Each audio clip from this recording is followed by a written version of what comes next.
Everybody, welcome to Unscripted One-on-One with my good friend and pretty much a member of our family, Miss Cammi Prantl. Cammi, why don't you introduce yourself, tell everybody what you do, and we'll go from there. Well, hi everyone, I'm Cammi. I'm currently an assistant coach at Ohio State for softball and also work for Aaron at the Dome. That's okay. I'll take that. No, so Cammi and I, we go, I don't want to say way back because you're not that old, but we go back, I guess, almost 5 years now, to the very beginning, early days at the Dome where we work, where we spend our days working. So, but I think from the very beginning, I remember we had, what was it? 20 questions with Cammi? Is that what I used to call it? Yeah, 20 questions at the 22. Right? Yeah. I should have done 22 because that was your number. But we did 20 questions. What's that? For sure asked way more than 20, so I'm sure we got to 22 at some point. You're probably right. But it was always called 20 Questions with Cammi. And I was just always fascinated by your early days, your playing career, obviously, and moving on from there. So as you said, you are a coach with The Ohio State University now. But what led you to that, I think, is a pretty interesting story that I wanted to share with this audience. So let me start by, I had to write it down, and I know it's unscripted. Here's my script. I had to write it down. So you were you're a 2016 graduate of The Ohio State University, 4-year starter. You were 3-time All Big Ten performer. You never batted lower than 329 in a season. You broke Ohio State's all-time hits record with 247. You broke their doubles record with 64 as a senior. You had 64 doubles as a senior? Or is no, both of those were career records, so over my 4 years there. Gotcha, because that's still pretty impressive either way. You became the 11th All-American in program history. You were selected to the NFCA team. And is it your senior year you went 34-20-1? Is that right? I would think so, because I think that was our best record in the year we went to regionals for the first time in ever. So probably. That's what the website said. You can believe everything you read on the internet. So that's probably true. Well, pretty much that bio came completely off of Ohio State's website. So there you go. Well, I pulled it off of Ohio State's website. Either way, you had an incredible career at Ohio State in softball. I think we have already mentioned that, but in softball, you had a very decorated career. So what I wanted to do was have you take us all the way back to where it all started. When did you start playing softball? Let's just start there. When did you start playing softball? I mean, the first time I can remember playing was, I played like rec and t-ball and all that fun stuff, but like not really anything competitive until I was about 11. And my older sister at the time, Erica, she played as well. And so we had just moved to Teays Valley, which is where I went to high school and grew up, from Grove City, which is where we lived before. So my sister and I were trying out for the Teays Valley travel team at the time, which was the Vikings Elite, and they're still around today, great organization, the whole nine. So at the time, they was just one age group, and it was my sister's age group. So we both go to tryouts, whatever, and she wasn't as athletically skilled as I am. She was in the band and does that whole thing, and she's very, very smart. So she didn't make the team, and I did. And so the coach was calling my mom, and she was like, well, like if Erica doesn't make the team, then Cammi can't make the team. And so they're like, well, we can't take her. And my mom was like, okay, bye, like, sorry. And they thought she was going to be bluffing, and we weren't, but they ended up calling later and taking my sister. But from there, like, I just jumped straight into travel softball. Played locally there for a couple years, and then went and trained with one of, I would say, the premier organizations in the country, the Bandits.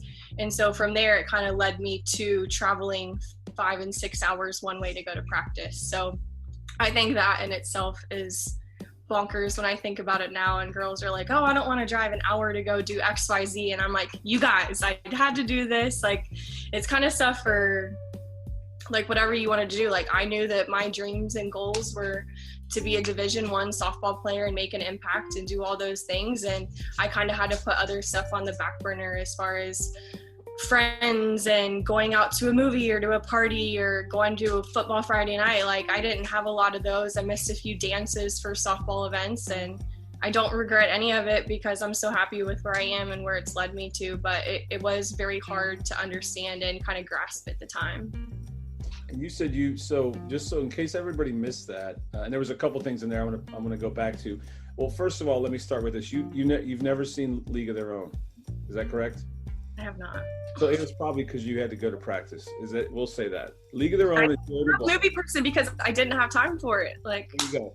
So you never seen Jerry Maguire and League of Their Own, right? There's several others we've talked about, yeah.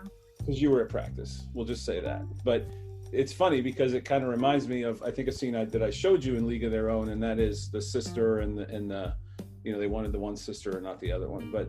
But shout out to Erica because she does play hockey, right? Still? She does play, yeah, she plays hockey. She ice or refs for hockey. Her and her husband go and play 2 and 3 times a week, so. All right, well, shout out Erica, right? So, hey, nothing lost, nothing gained there. So anyway, all right, so back to, in case anybody missed it, you and your mom drove 6 hours one way to attend practice. What time did practice start? Did you go in the morning? How did you? Yeah, so I would pack my bag the night before. Like, I would make my lunch. I would put a cooler together, the whole thing. We would get up at like 4:30, knowing to leave. We had to leave at around 4:45. She calls this taking the shortcut because I would sleep the whole way there. So we would get on the road. It was her goal to get out of Ohio before we stopped to like use the restroom, get a coffee, whatever. And normally around that time it was like 7 or so. So people were starting to get up. So we would get there maybe at like 10 o'clock because of the hour time change.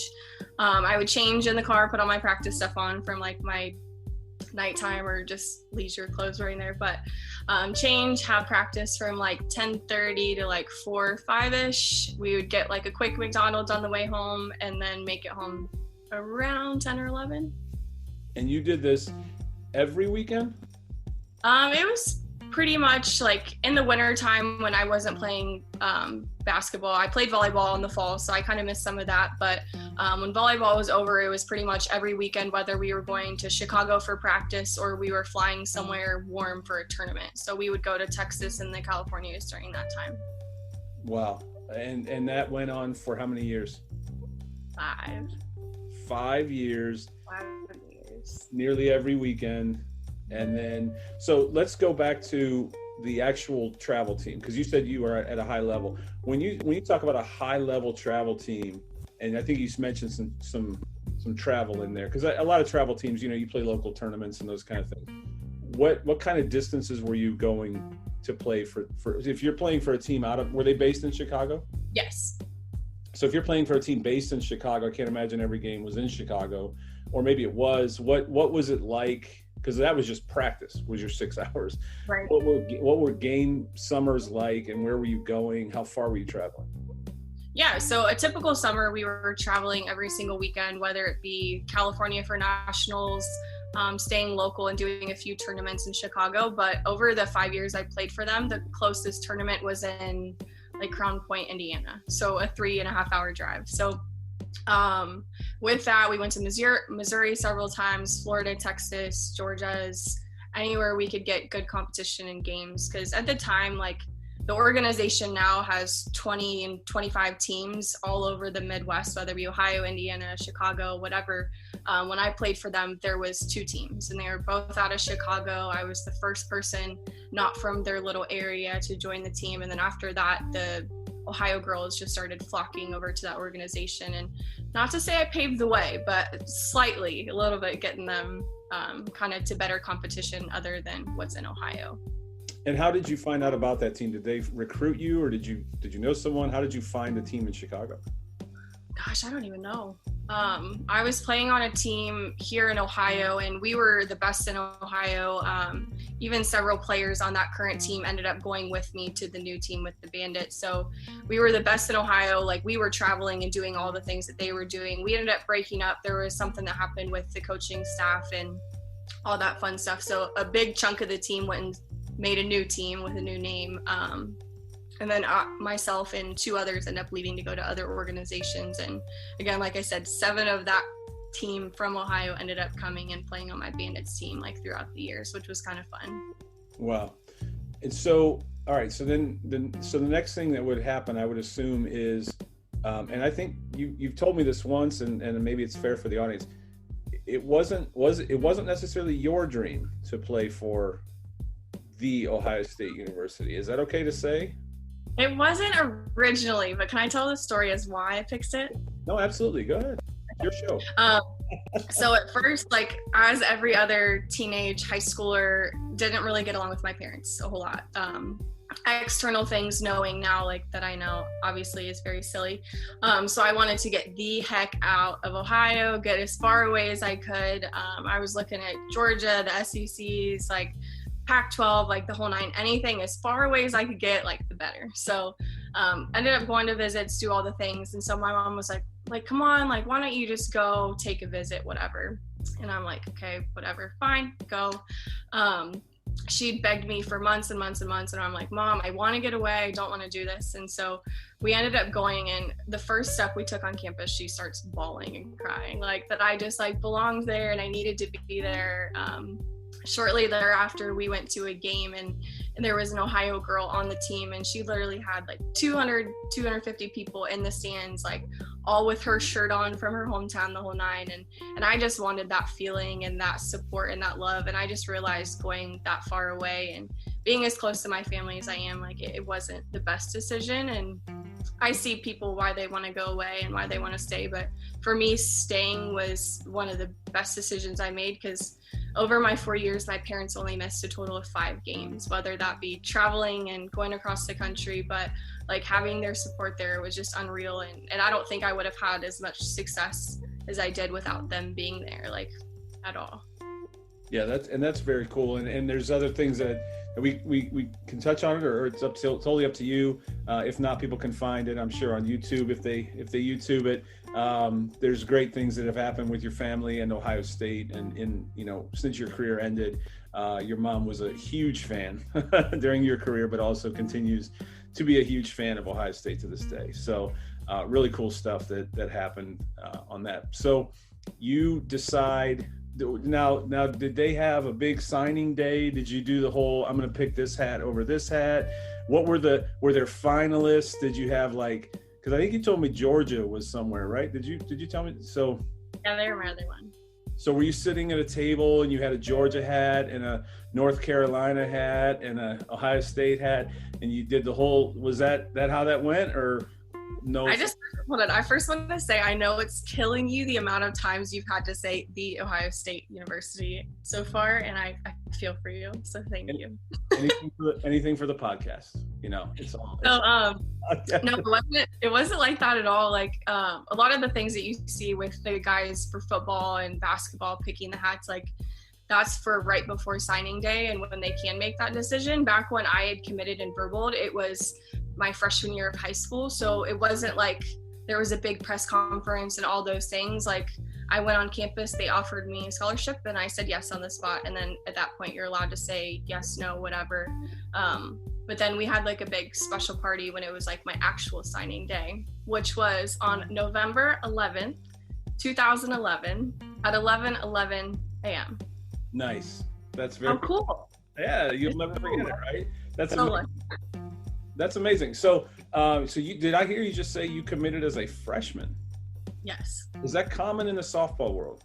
It was and kind of wasn't. So back when I played, they didn't have early recruiting rules. So you could commit as early or as late as you wanted. And so it was pretty much like the better the school was, the earlier they were trying to commit and get athletes, because the later they got, other schools would get them. So actually this past year, they had changed the rule to where you cannot contact a player until September 1st of their junior year. So now all the juniors and 22s right now are on September 1st. We're just waiting anxiously by their phones and getting calls and Zooms and texts and emails. So yes, back then, like it was common, but not now at all. Like there was 8th graders starting to commit, so they had to change a rule.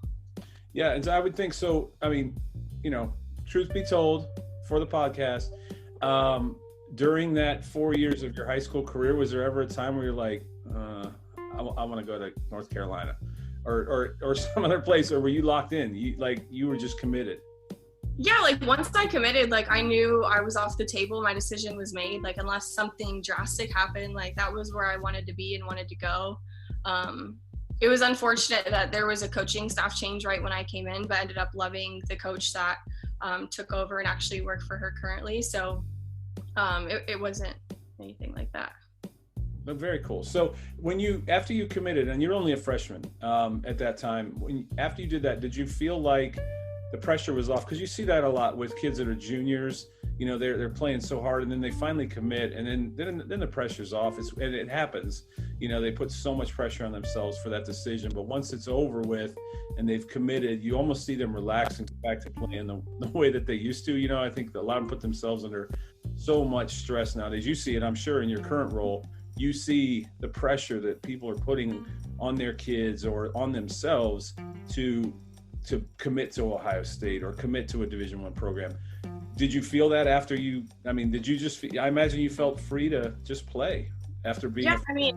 Yeah, my thought was that if I'm going to commit and do all this, like, I don't want to just commit to sit the bench and go there and not play. Like, so my next goal at that time was I want to walk in and I want to make an immediate impact. And like all the work I did previously, like it wasn't that I just stopped playing travel softball and started doing all the things that I wanted to do, whether it be the movies and friends and parties, whatever. But like I immediately just kept my head down, kept working, kept going to practice, doing the same things I was doing because I knew I had more goals than just saying that I committed and I'm going to go play in college.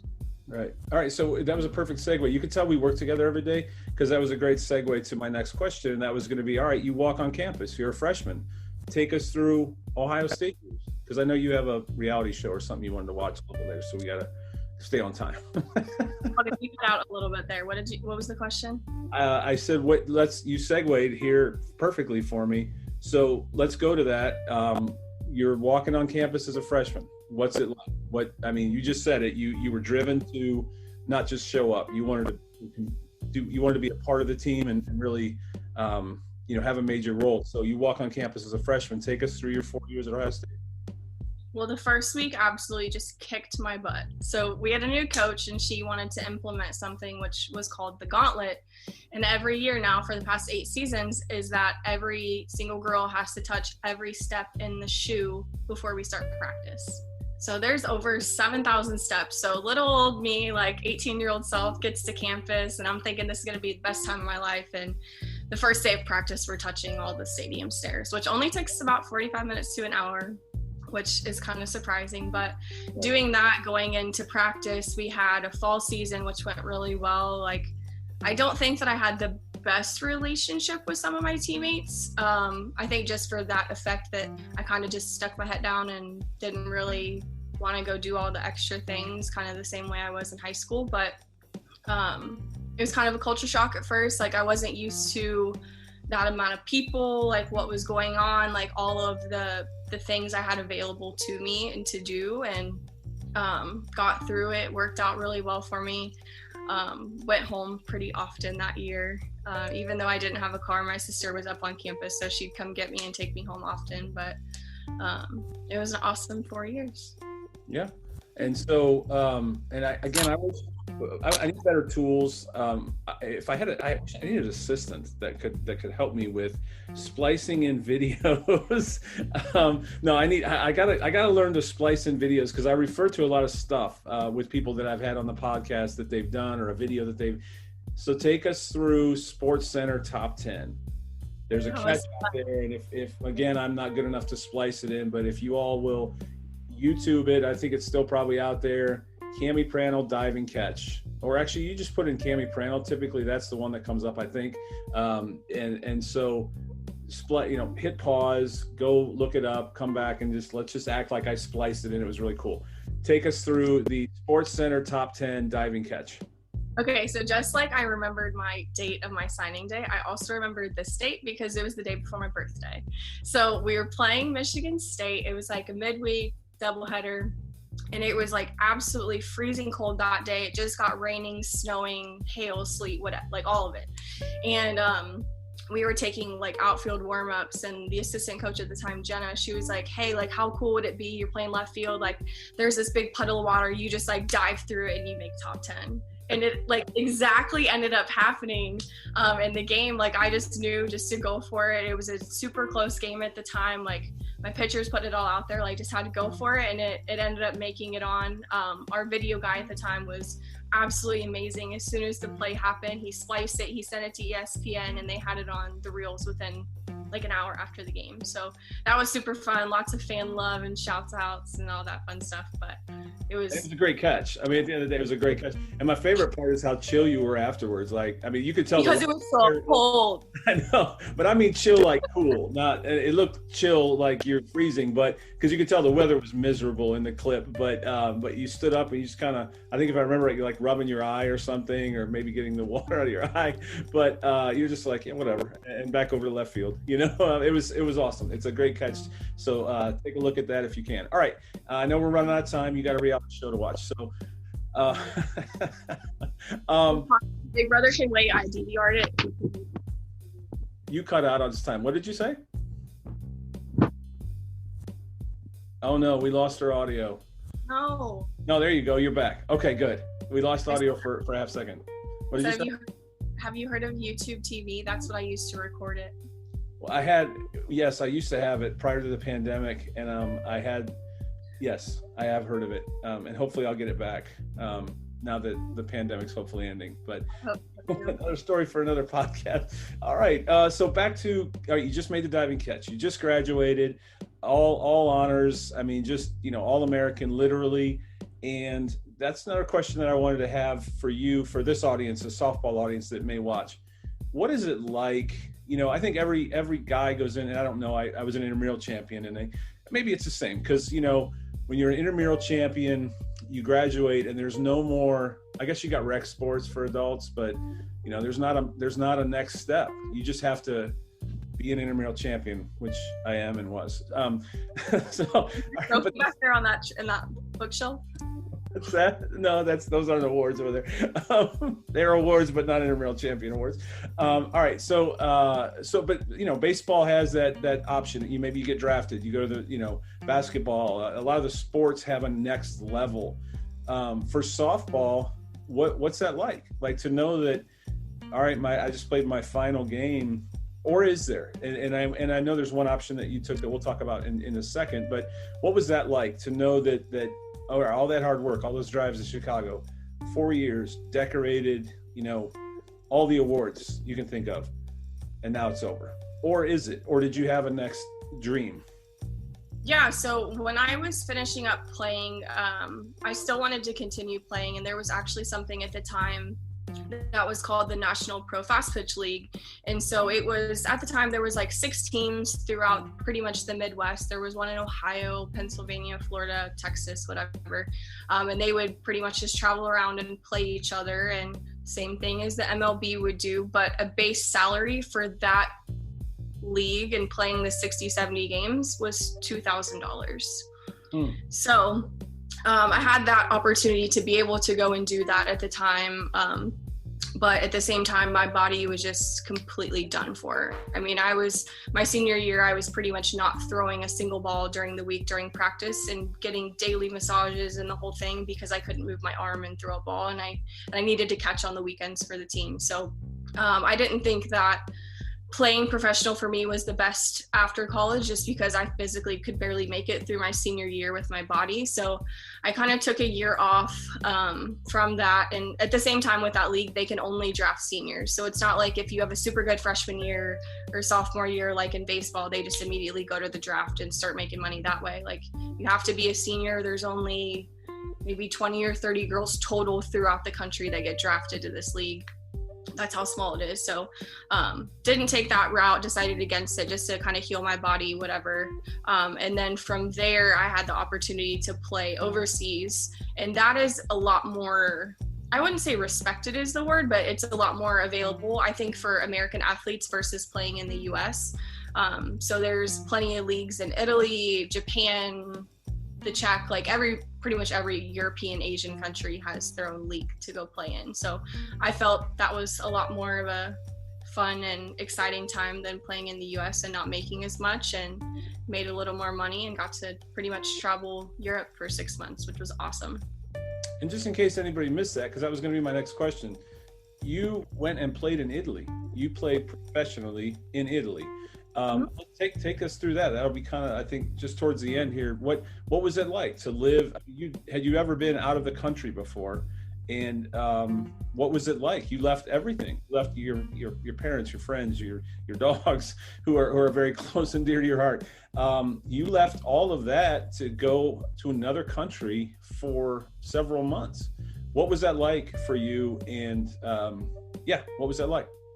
Yeah, so it kind of all came about super, super quickly. And I know you were around when this was happening, and it literally happened within a matter of 3 weeks. So I was asked by another former Ohio State player who's played there before, and she kind of asked me if I had any interest in continuing playing. And of course I did, because every day at my work, I would go and take ground balls and hit off the tee and all these other things just because I missed it. So she asked me, and obviously staying at Ohio State and only going 30 minutes away from my parents' house, and then making that decision to go to Italy. At first I was like, heck yes, I'm going. This is going to be awesome. It's so fun. My sister got married the week before I left, and at her wedding I was a complete train wreck. And I'm like, it's a week left. I'm going to Italy. I don't have all my stuff. I don't know what to do. Like, what's going on? Like, I can't speak a lick of Italian. Like, there was all of those thoughts going in my head. And so the day it happened, I didn't get any sleep that night. So my flight was at 4 a.m. and in Italian time, that's, I don't know, like 6 or 7 p.m. So I was like, okay, well, I'm going to stay up all night, and then I'm going to sleep on the plane, try to get acclimated, whatever. Didn't sleep a bit either way. Yeah. It was a 15 hour flight to get there. And then I was just completely immersed in it. Like, I had to learn to speak Italian. No one on my team really knew. There was one girl who helped translate between the coach and myself early on. And then I just kind of learned Italian, tried to teach them to speak English. Spent all summer living on a beach, but also on the top of a mountain. So we had like the best of both worlds. And the girls were completely awesome. There was only a couple Americans on each team, as there's like a salary cap for them because they don't pay their Italians. It's just the Americans that get paid. So we would make friends with the other Americans on the other teams and find time to go speak English and not have to feel awkward with our terrible Italian and all the other stuff. So there was really good parts because I still keep in contact with my Italian teammates. And then the Americans that I met when I was over there, I also talk to them and kind of see them here as well. And you loved Italy, right? I mean, as far as the country and the all of it, you loved it.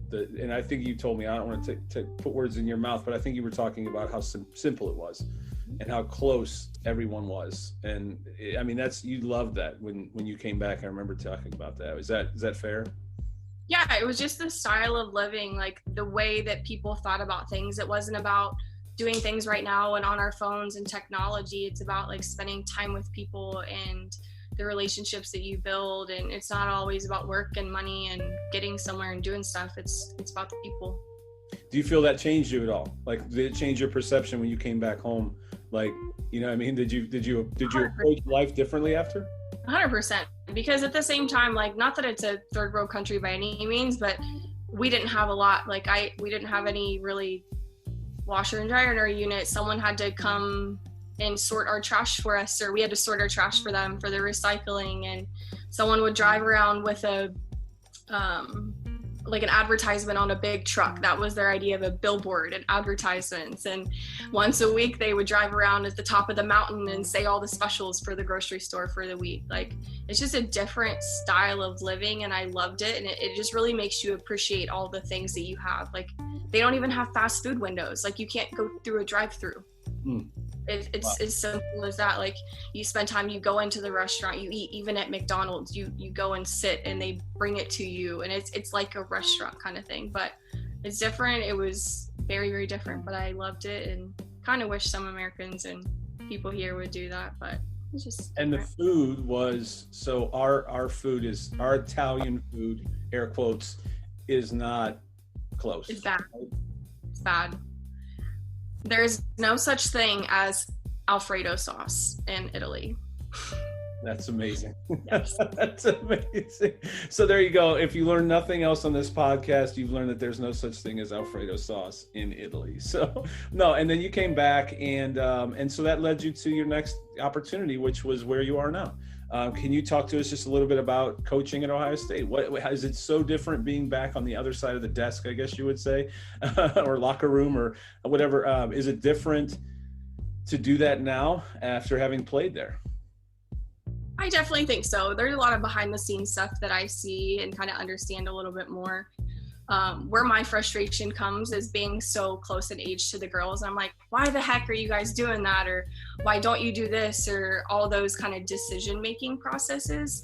But at the same time, when I'm 18 to 22 years old, I didn't know those things or what to do and what not to do. So I kind of have to give myself some slack for them and realize that they're going through the same things that I just recently did. So I try to be a mentor for them in that way. And like, I get it. I understand, like, it's recent for me as well. So try to relate to them in that way. But jumping into coaching has been nothing but amazing. Like last year with the COVID year being my first year kind of sucked, but we were able to get through about a third of our season.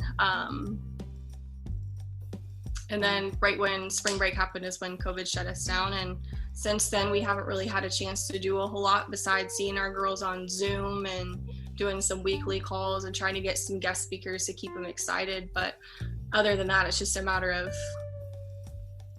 like just getting them back and healthy. Yeah. And for our audience, because you do some things remote for me, as a part of your role, assisting me, we were texting throughout that whole process because there was projects that you were doing on the road for me. And that was wild because you were in Arizona, right? I mean, I think you guys went to the Grand Canyon. It was full of fog, so you couldn't. Not to laugh. I'm sorry.